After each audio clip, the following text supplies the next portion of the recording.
What's up, y'all? It's your boy Namjaro, back at it again with another discussion for today. And it has been quite a while since I last made a video for everybody on my channel.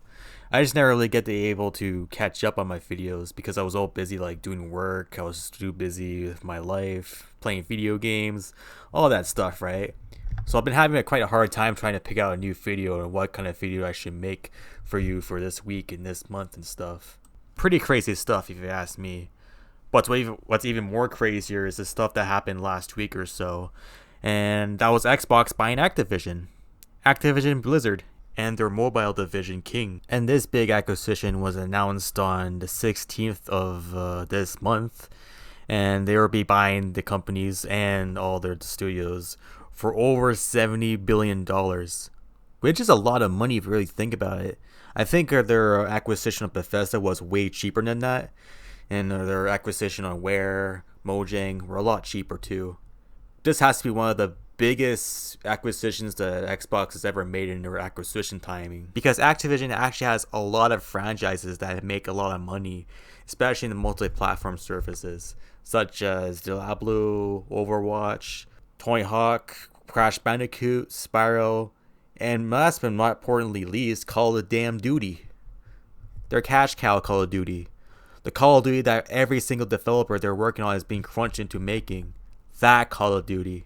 And every single IP that is under Activision Blizzard, especially the ones that are not active anymore, is all going to be Xbox exclusive.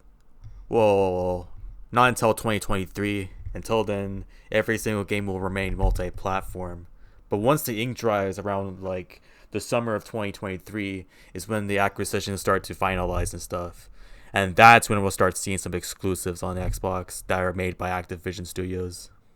And because of this big massive acquisition, a lot of people both on Facebook and Twitter and even Reddit have all been starting getting arguments and stuff and making long-term debates about if this is really a good idea or a flat-out monopoly. Because usually there are some times where not Activision, but Xbox and Microsoft have acquired companies before, and they haven't been treating them that right at all.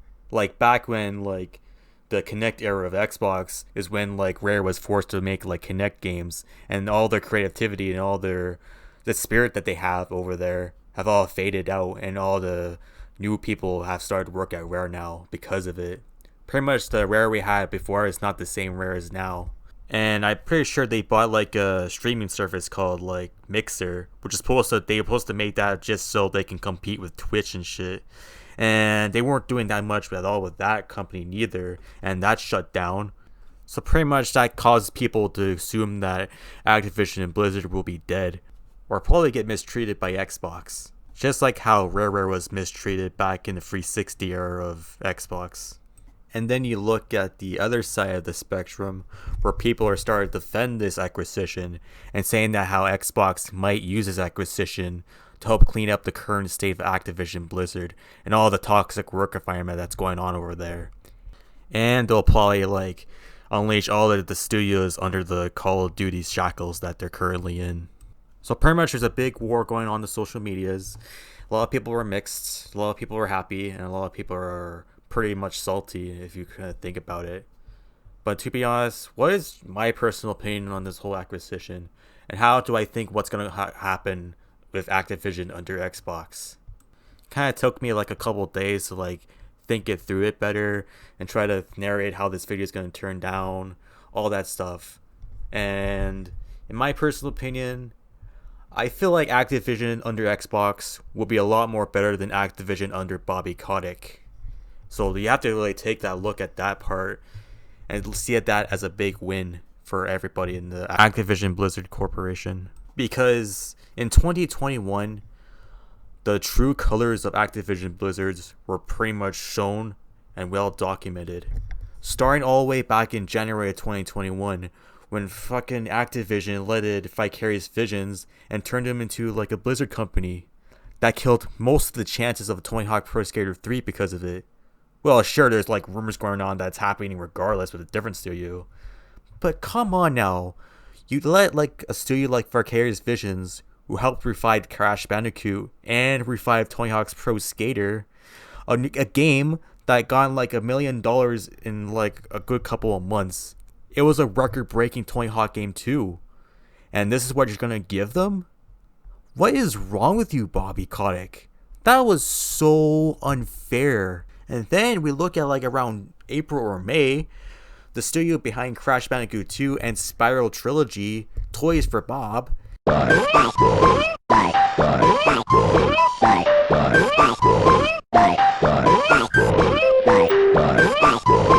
all of a sudden they got sent to the fucking Call of Duty departments and had to help like working out with Warzone, when they could easily be out there making like a Spiral 4 or Wampa League or a Crash Bandicoot 5.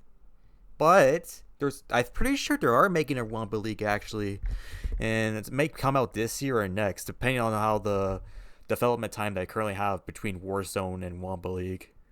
But even that you really shouldn't put Toys for Bob and just make them a Call of Duty studio, when in reality they're not even fit for Call of Duty. So why would you take a Call of Duty game and have Toys for Bob be a part of it? That just makes no sense at all. And then throughout the last half of 2021, we start to see allegations and lawsuits at Activision Blizzard, and how the work environment was garbage, and how the toxicity in the work environment is garbage. Pretty much everything that Activision Blizzard is going on right now, and for the past couple of years haven't been that great for them. It has been trash.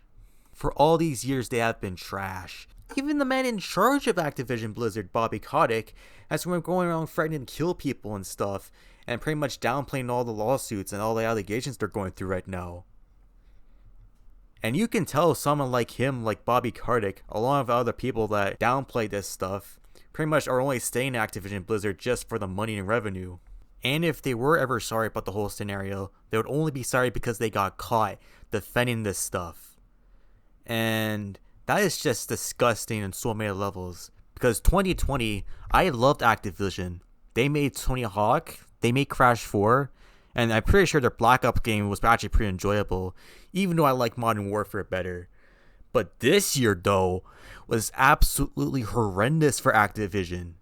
That was like the last straw that broke the camel's back for me. Even though I was aware that they may make a new Tony Hawk game or a new Wampa League. But once I started figuring out their work conditionings and all the mistreatment in the studios they all own, I just like, what is wrong with this company? Like, this company needs change. It really needs to change. And once like Xbox like bought Activision Blizzard, at first I was like, holy shit, Xbox bought Activision Blizzard. Like, holy shit. Because the thing about them is, though, they actually bought Bethesda Studios as well. They bought id Software with it. They bought Arcane Studios. Great developers, by the way. You guys should play Prey and probably pre-order Redfall if you haven't had the chance to do so. But even with the acquisitions like that, I personally felt like the Bethesda buyout was already good enough for Xbox. I felt like they didn't even need to buy a new studio or a new publisher if they didn't want to. They're pretty much going to have to work up with all the stuff they own, and that's it. But that wasn't even good enough for them, because apparently Activision wanted to sell their company out following the lawsuits and all the bad press they had last year. And when Xbox decided to do it, it shocked me. It shocked everybody. It lost people to go in denial. It caused a lot of people to ask questions about what the whole thing's about. Like, is Call of Duty going to be Xbox exclusive? Is Crash going to be exclusive? Or is like PlayStation still going to get Activision games or not? And how is people are going to react to the whole lawsuit and how they're going to change the environment and stuff. But a lot of good stuff has been coming out of the interviews. Most of what is said in all the interviews that Phil Spencer has may feel a bit like lip service, but there are a few things I really hope that he stays committed to. Like the fact that he wants to like change the working environment and let all the currently owned studios that Activision owns pretty much do whatever the heck they want after the acquisition finalizes. And possibly bringing back old IP that Phil Spencer himself enjoyed as a kid and teenager. And all the other games that the studios kind of want to get their hands on but never got the chance to do because of Call of Duty and stuff. And on top of that, it has been said that once the deal finalizes, Bobby Kotick will be out. His ass out.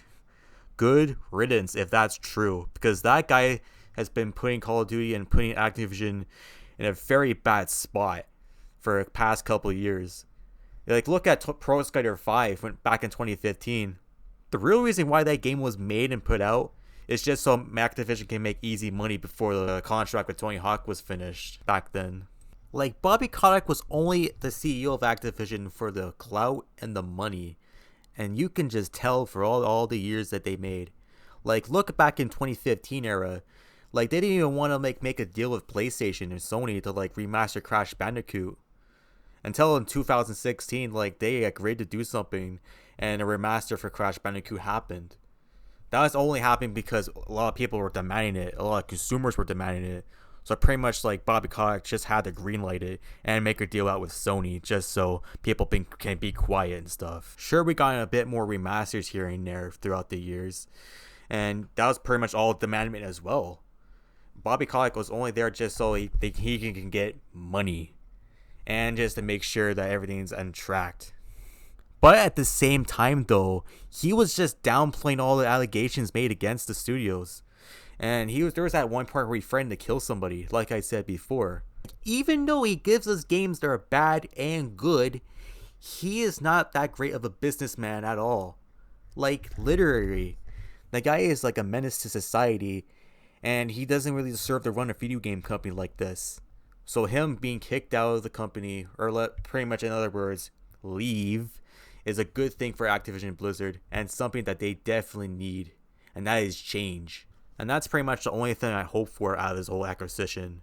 Is Xbox just going in the door, clean housing all the toxicity in the work environments, and pretty much give more life to all these studios again, and pretty much make them not so hard on themselves all the time. Because right now, Toys for Bob being in Call of Duty, Vicarious Visions merging to Blizzard, and then like Neversoft, my dear boys at Neversoft being moved to Infinity Ward.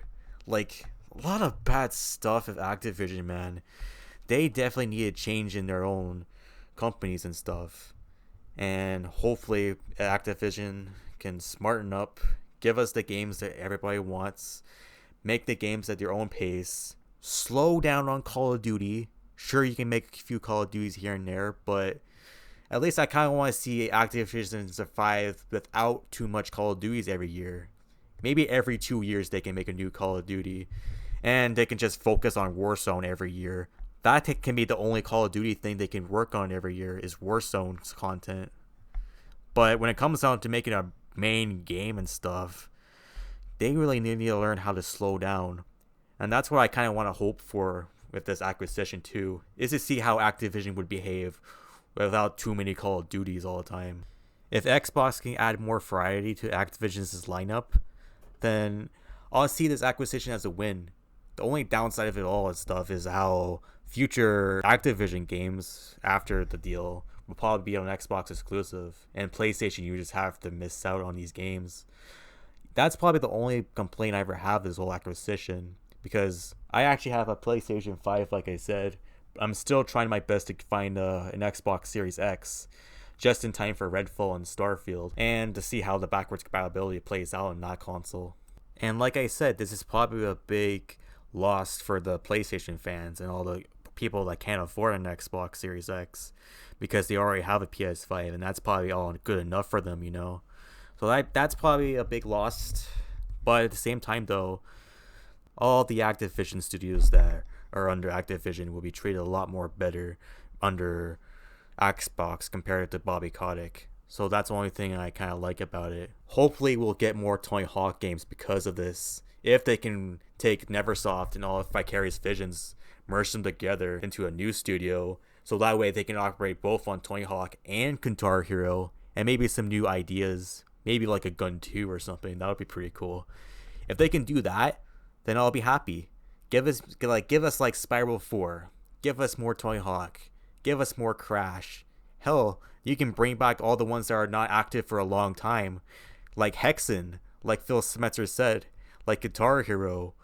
Maybe make some licensing deals with Marvel to bring those games remastered. Even if it's just like a like a long remaster or like a simple remaster. Either way works, because Activision made a lot of great games under Marvel too. Activision back in the day was just great. because they weren't really locked up on Call of Duty all the time. But now they're worked up on Call of Duty. But they can, at the same time, because of this acquisition, they could become creative again and have more diversity into your games, more variety, all that stuff, you know. And if they can do that, then this is a good deal then. A better Activision Blizzard is a great Activision Blizzard. And that's something I really hope for in this whole deal. But anyways, that was my personal thoughts on it. If you guys have any thoughts on the whole deal and what you think about it, leave the comments down below. Like this video, dislike it, subscribe, share this video if you want to. And I'll see you in the next video I ever do. I can't really promise if my next video will be sooner or later because I don't know what other videos I would want to do. I would love to do more discussion videos like this and maybe do like stories or stuff like that. But I'm still thinking about it. It all depends on my schedule and what kind of videos I would want to do and stuff. But anyway, let me know what you think. I'll see you next time. Thanks for watching my videos and I hope you have a good day. Oh, one last thing I want to point out and one last request for Xbox in regards to acquisition. Bring back Radical Entertainment. Just bring back the developers, make a deal with them. Like pretty much revive Radical Entertainment the same way Deep Silver revived Free Radical, the guys who made Time Splitters. If Xbox does that too, that would be pretty fucking cool. I'm not gonna lie. Bring back Radical games, y'all.